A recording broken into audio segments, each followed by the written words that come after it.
Okay, so I thought I'd basically retired from making sports videos, but not much happening in my life.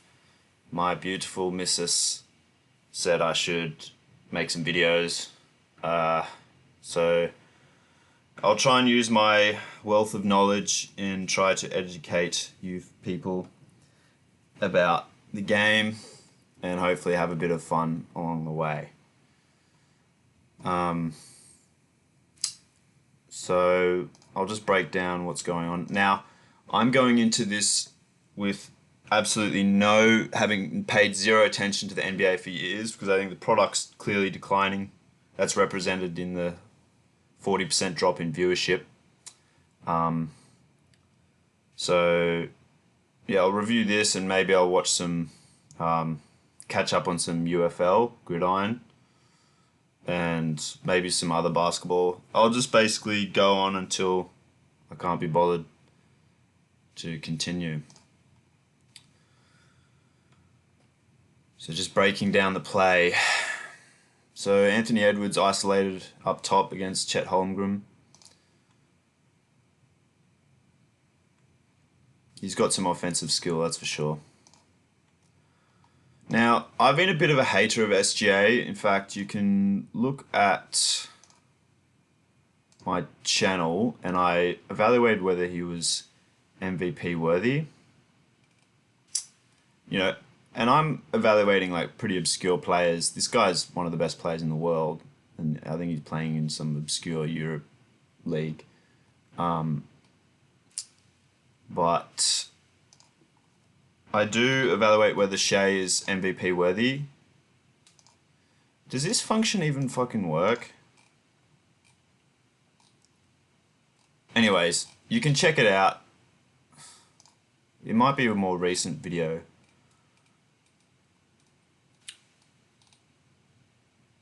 I've got some pretty hot takes.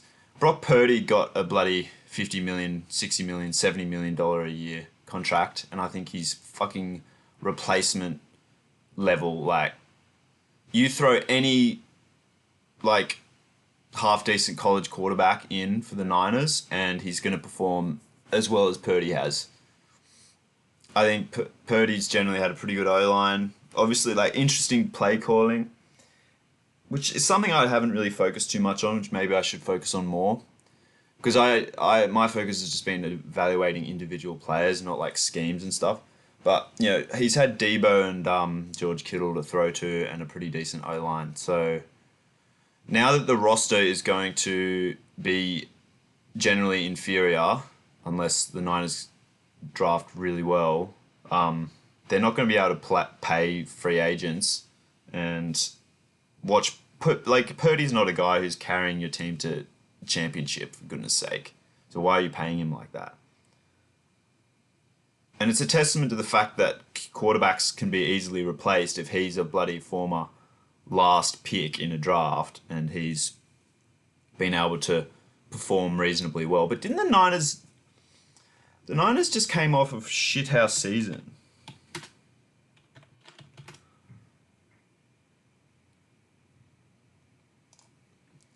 They just came off a 6-11 season and they're paying their quarterback bazillion dollars. It's just it's got to be some kind of psyop. I mean, I just don't understand that. Whereas Mason Rudolph might have the Steelers starting quarterback job and watch them fucking win the Super Bowl, bruh. Where's this Shai video? Shai MVP worthy. Why don't we just watch that for a bit? Review my review. In this video. So Shai Gilgeous-ALexander has been putting up great numbers across his career. 340 games, 22 points per game, almost 5 rebounds. Thunder record. Doesn't have the ball in his hands. But the NBA needs... So he's in the corner here. So there's a lot of guys like him. I've been critical of Luka Doncic on my channel too. He's like, yeah, you might have some great skills in a one-on-one situation, but how do you impact the game when you don't have the ball, which is a lot of the time. So are you a good defender, and can you do things for your team if someone else has the ball? And just standing in the corner apathetically doesn't really do much. Whereas I praise a guy like Tyrese Maxey because he's always energetic, always filling in gaps. Like, I know that it's a very 3-point centric league, the NBA, but you've got to have at least a couple of rebounders in trying to get the ball, right? Because if this shot is missed, the fast break is being covered by everyone else. You might as well wander in and try and get a cheeky offensive rebound. But, there's a lot of lazy players here just kind of standing and watching. And a stand and watcher will be ridiculed on any job site. So why shouldn't that be the case in athletics?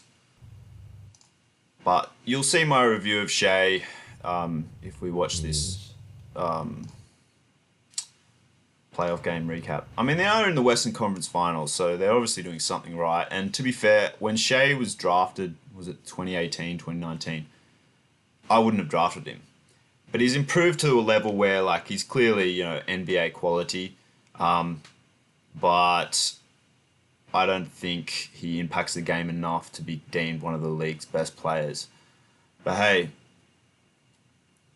I might eat my words having watched this, and I've done a little bit of a view of what was going on in this video before I started it, and he's got some slick offensive moves. There's absolutely no denying that.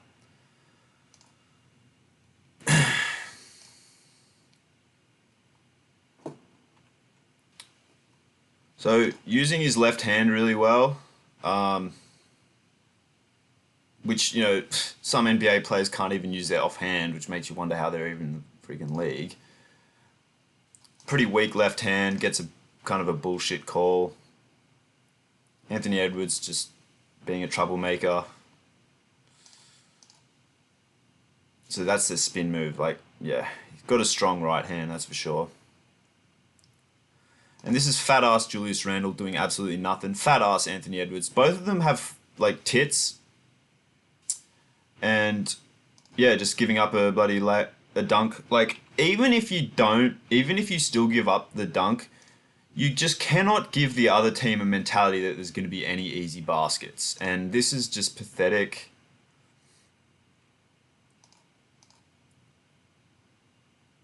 Now, this play brings up some issues with me because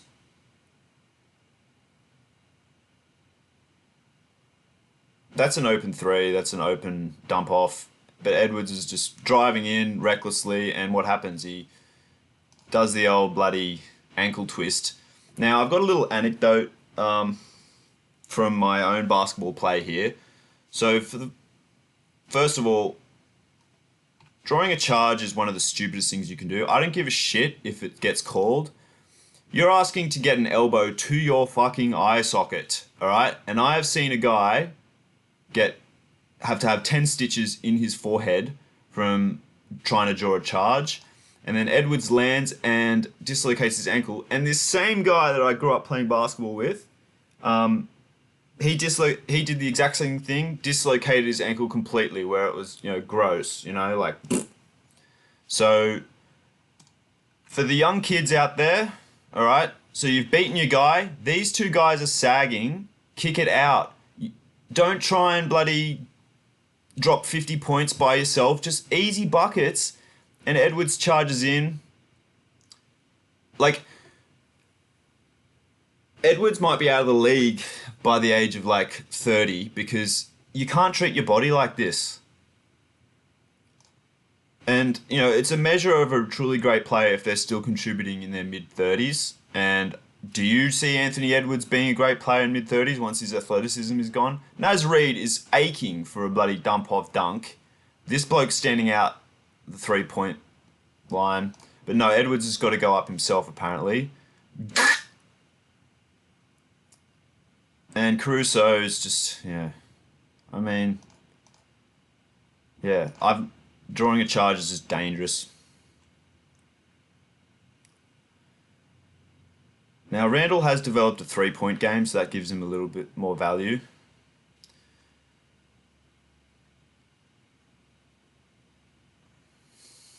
Yeah, this is just bad defense, man. There's no reason why you can't just try and strip this from Randall. Okay, so how would I have played this? And you can watch my highlights. Look up Ben Skinner basketball highlights. I know how to play. Okay. You know, the first game I had played in about 3 or 4 years, I dropped like 5 threes. Um, not to toot my own horn, but I know what I'm doing because I was training to try and become a pro, and I tried out for like half a dozen local rep teams here in New South Wales, Australia, and like didn't survive the first cut because it's more of a nepotism game rather than an ability game nowadays. But anyway, you can look up.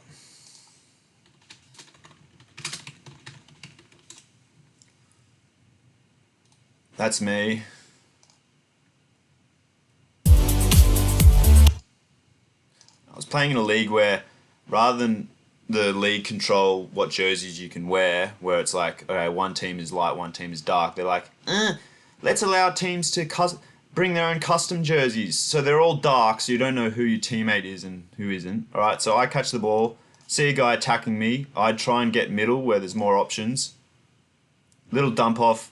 So if I was Ant Edwards, I would have dumped it off to Naz Reid, would have been a dunk, and I'd still be playing without bloody having to do little jogs up and down the bloody, in the locker room. Anyway, back to the game.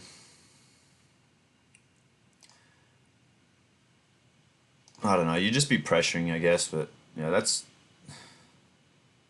Look, these guys are pros, and they're probably, practicing bloody hundreds of threes a day, so it makes sense that they can knock that down.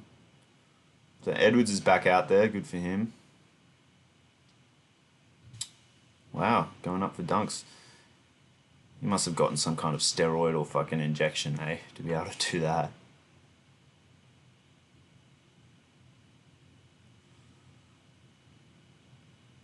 Some whack-ass jump shots. Him and Shai have a very low release point, but, it's going in. Soft foul call, I reckon.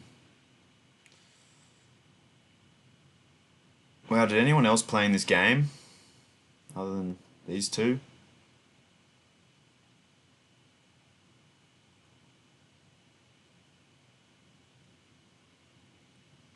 Jalen Williams must have improved a lot. Yep, that's soft. It's just all soft, bruh. Let him play, man. And Shai can't be flailing around being bailed out for it.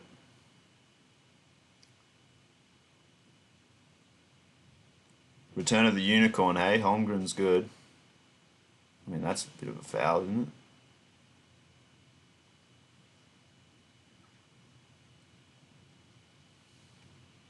it? See, another fucking pathetic fucking flail.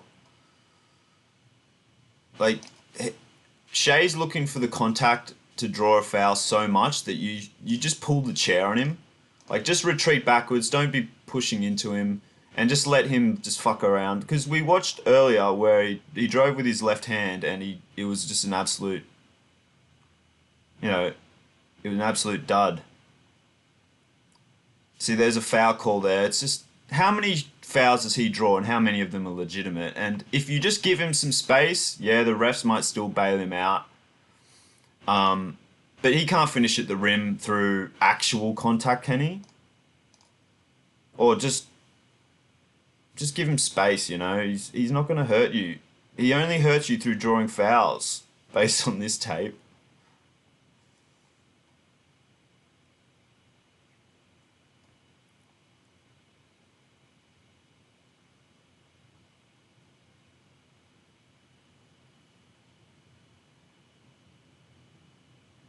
That DiVincenzo. Sucks to see a short guy suck in the NBA because it's like, there's only so many spots for the short guys, and to see DiVincenzo just fucking watch, alright? Oh, just... DiVincenzo's got to collapse in, strip this ball, and he's just, there's an open bucket? Oh, okay, righto, yeah. Nah, that's not my problem, because I'm guarding my guy. There's no concept of team defense, man. Whereas that was some good team defense. Oh, Shai, he goes down like he's been shot every drive.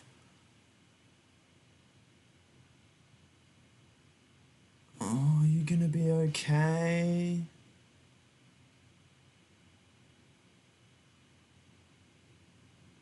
Yeah, and DiVincenzo's not even a good on-ball defender, so what's he doing out there, bro? He can knock down a 3 or 2, and that's it. That's embarrassing for the Timberwolves, bro. What's Ant Edwards doing smiling when they just got pumped by like 20 points?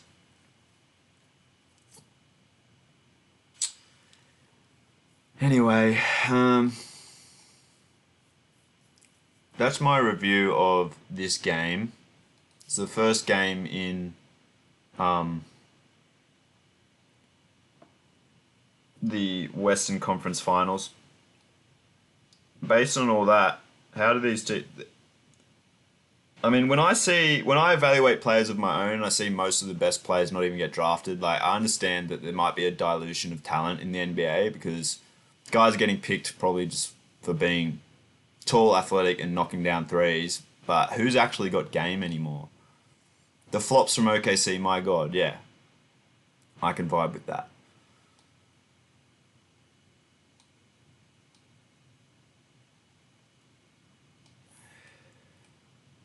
Yeah, okay. So the fans agree, and the league has just got to say, like, refs, like, tone down your freaking play, like, foul calls. I know you, but the league is incentivized to allow, to facilitate foul calls because you can throw an ad in or two, and so that drives revenue. Not never mind if viewership's tanking.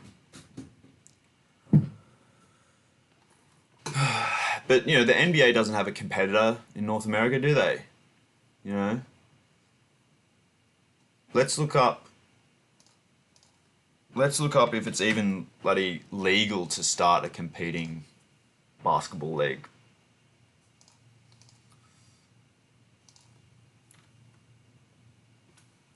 Does the NBA have a government facilitated monopoly on basketball leagues? Putting my tinfoil hat on here.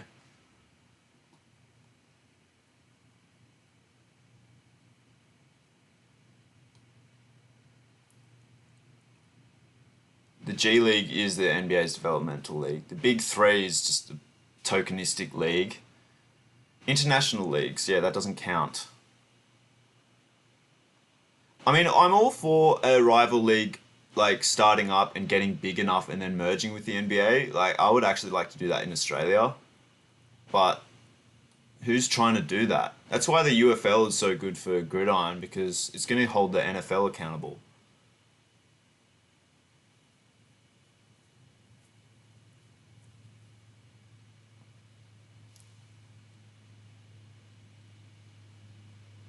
Okay, so there's some kind of like trade union bullshit going on.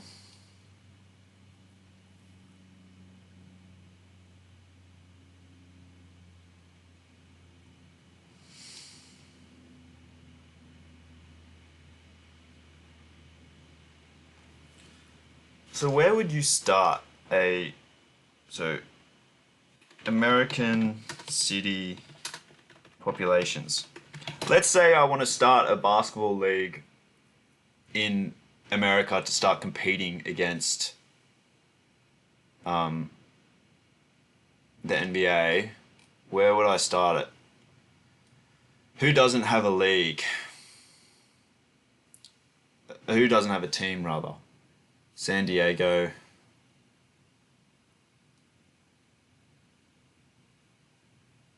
You'd want to have it within the same kind of region, wouldn't you?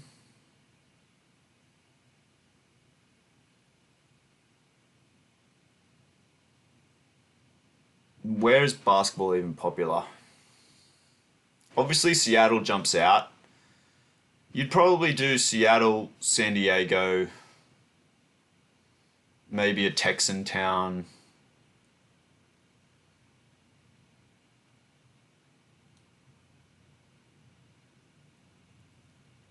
Austin is such a boom town.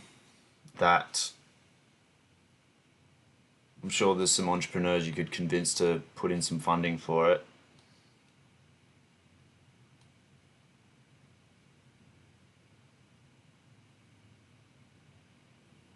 Yeah, just start a bloody East Coast and like rival to the NBA.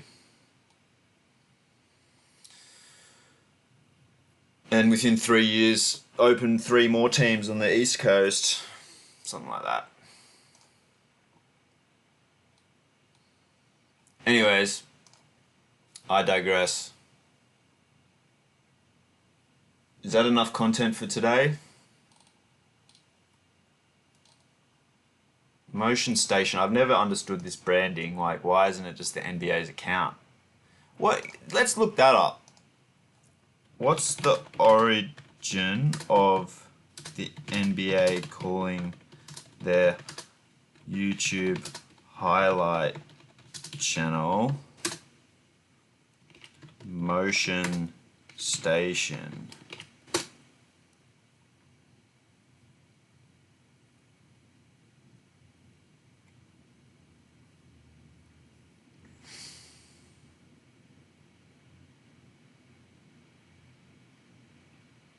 What? It's an independent channel.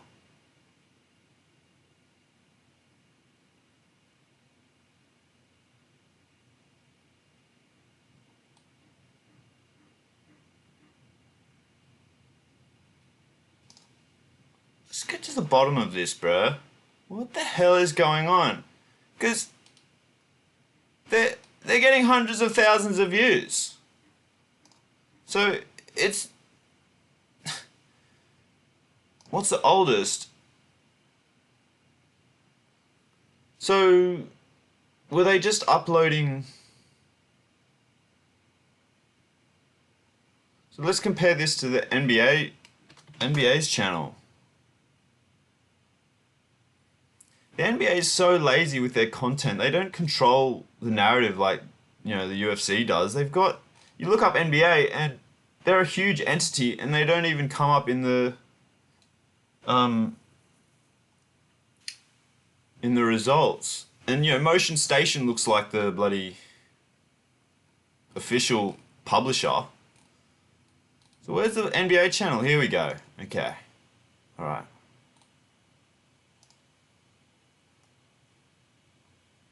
So who are you? 750 million views. Alright, you got a fair few more. Are you publishing game summaries?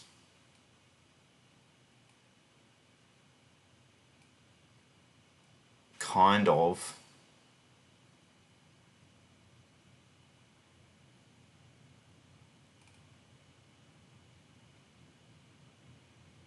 Oh god, I'm competing against Kyrie for breakdowns, bro. How am I going to get views when he's in the game?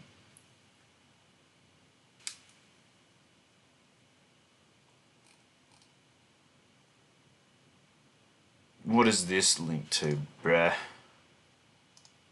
The NBA app. Okay. Look at this. Look at this. The 4 players they're promoting are the most ball dominant, like no defense guys I could probably imagine. Rest assured, the real value of these teams is Rudy Gobert doing the dirty work, Chet Holmgren doing the dirty work. I don't know who's on the New York team, and Miles Turner doing the dirty work. The big guys aren't getting enough love these days. It's all these ball-dominant guys with all their cute little shooting and dribbling.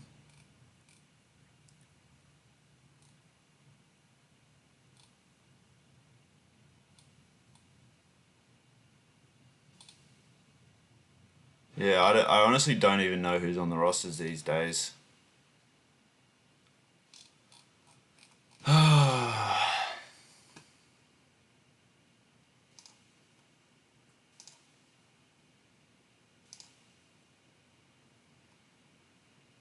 So, Grok, What are you doing? So does the first ever Motion Station video look like an official upload? Because I remember I used to come home from high school and do no homework and just watch NBA highlight videos. Because this was all on the NBA website, right? But if you look up NBA.com now, like it's been a basket case for years. It reverts exact to NBA.com Australia, okay? You used to just immediately jump into highlights, and I'd spend like bloody an hour each day catching up on the NBA action. But I feel like whoever Motion Station is, I reckon they just did they just pirate them or something, and just like the NBA was like, yeah, that's fine. NBA Finals, Steph Curry, Leonard. Closeout game, a chance to secure that first NBA title. Let's just say this. Kyle Lowry came out where he didn't score 11 points in the entire game.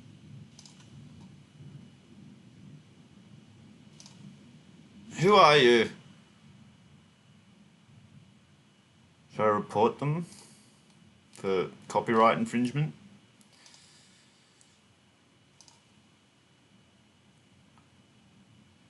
But like, how do I get... I don't want this Australian bullshit. I want this.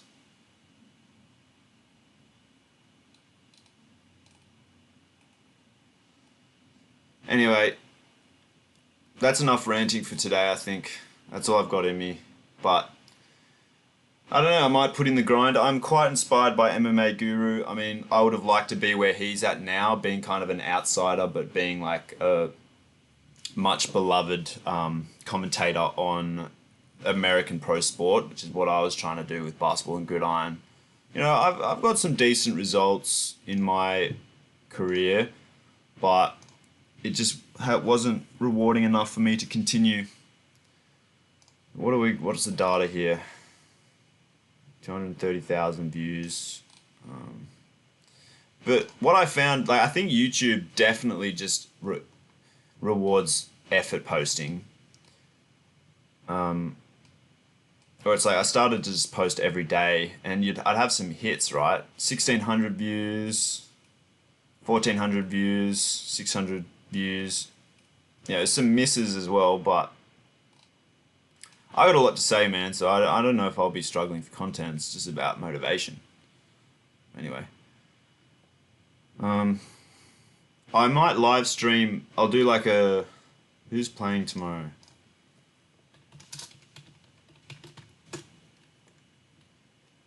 Knicks Pacers. Alright. I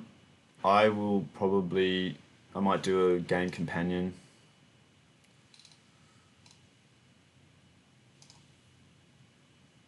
And, yeah. Alright, laters.